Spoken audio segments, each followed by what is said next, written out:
Hi mga Kayami Pinoy Recipes! Narito na po ang final product ng ating special lechong kawali na merong kamatis, pipino at mangga. Ipapakita ko po sa inyo kung ano-ano mga ingredients ito, pati na rin kung paano po ito lutuin. Umpisahan na po natin!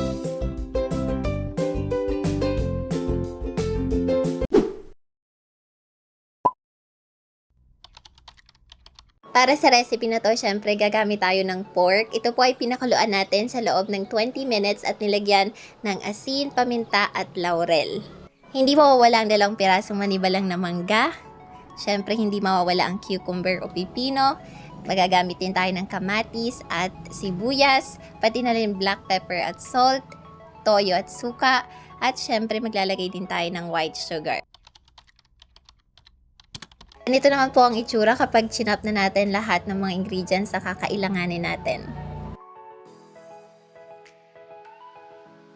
Bago natin haluin ang mga ingredients, prituhin po muna natin ang ating pork na pinakuluan natin for 20 minutes kanina. Buksan po natin ang kalan, iset sa medium fire at maglagay ng katamtamang dami ng cooking oil.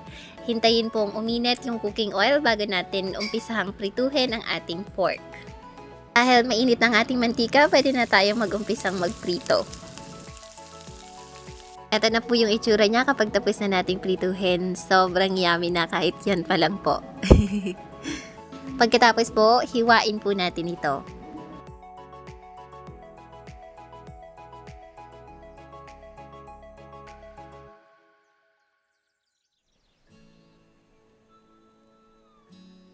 Ngayon, iset aside muna natin yung ating piniritong baboy kanina. Sa isang malaking bowl, maglagay po tayo ng ating toyo. Pagkatapos, isunod po natin ang ating suka.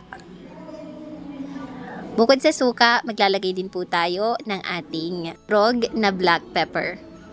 Isunod po natin ang ating white sugar para mabalance yung ating taste.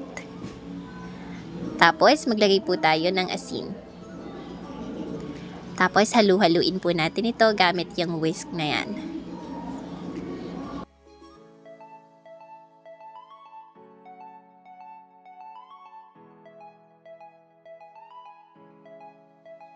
Pagkatapos nating mahalo mabuti, ilagay na po natin ito sa bowl kung saan nakalagay ang ating pipino, kamatis at mangga. Tapos, i-mix well lang po natin ito.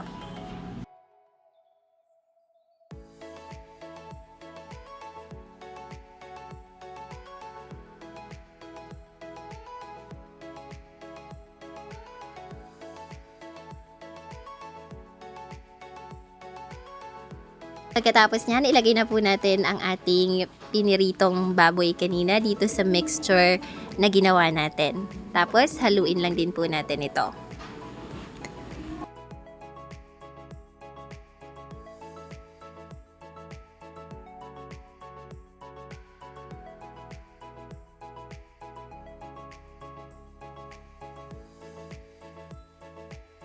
At narito na po ang final product natin. Sobrang sarap po nito. Sobrang crispy ng baboy. Sana po masubukan ninyo.